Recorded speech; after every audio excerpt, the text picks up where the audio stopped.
Artinya begini, kita bisa melihat bahwa dalam perjalanan kepemimpinan Anas yang bikin gaduh itu siapa kan kita bisa tahu. Siapa? Artinya ya salah satunya Ruhut gitu kan. Itu bikin gaduh.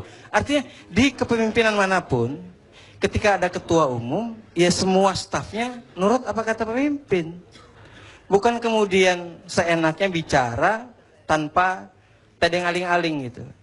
Ini soal etika yang memang kita harus belajar dari Anas Urbaningrum. Saya terutama gitu kan. Kalau Ruhut nggak mungkin lah belajar juniornya kan. Karena kalau junior kan mesti taat sama senior. Itu dalam kamus yang lain. Tapi dalam kepartaian pemimpinnya siapa yang dia ikut. Ternyata ini kan tidak. Bahwa ada riak-riak dalam kepemimpinan Anas, kita bisa jelas bahwa ketika Jero Wacik ngomong, kemudian Sarif Hasan ngomong gitu kan, pasti disaut sama Ruhut. Karena ini memang komplotan. Komplotan. Dan saya sampaikan, turunnya elektabilitas Partai Demokrat di angka sekian yang dirilis oleh Saiful Mujani Research itu tidak beralasan dan bukan faktor tunggal Anas Urbaningrum. Banyak hal. Misalnya pemerintahan 51%, wah tinggi sekali. Ternyata yang disurvei cuma dari sisi ekonomi dan sisi politik. Sedangkan departemen-departemen yang lainnya tidak. Apakah itu bisa menjadi landasan keberhasilan pemerintahan? Kan tidak juga. Artinya bahwa elektabilitas Partai Demokrat turun, faktor yang lainnya, satu, terlalu banyak yang menggonggong, mengganggu, bikin gaduh. Yang kedua, malasnya kader-kader partai untuk melakukan konsolidasi di masyarakat. Ya kalau anggota DPR jelas bahwa ada waktu reses yang dijaminkan oleh undang-undang, dibiayai oleh negara, tapi dia tidak reses. Banyak juga dari Partai Demokrat. Dan itu fakta. Itu yang menyebabkan turun. Itu salah satunya yang menyebabkan turun. Jadi bukan semata-mata faktor tunggal Anas Urbaningrum. Jadi saatnya ketika kita ingin meletakkan persoalan, partai ini kan milik masyarakat. Ketika masyarakat merespon hal-hal yang terkait di Partai Demokrat, wajar. Karena mereka memiliki. Bukan tanpa partai nggak ada masyarakat, itu pernyataan yang salah. Nggak tahu siapa yang ngomong gitu kan. Tapi ada peserta ILC bicara soal itu.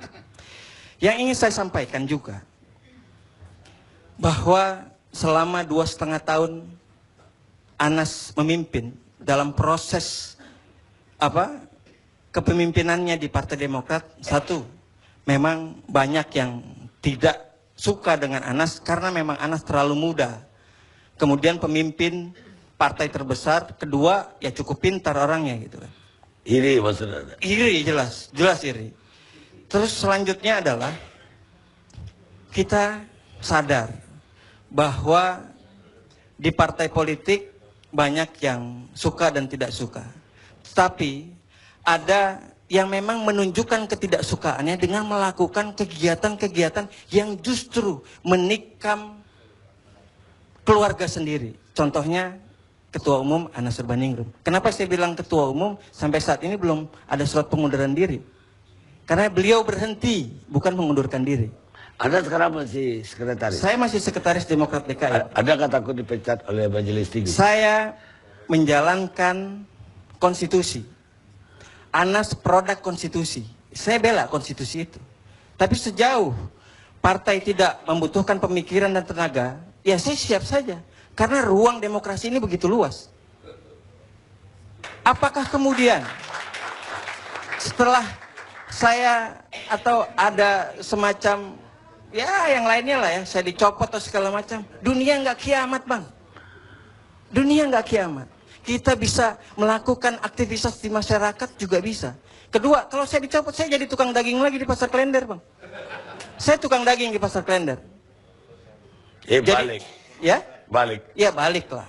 Ya artinya ya ada kehidupan lain yang juga saya bisa implementasikan. Baik.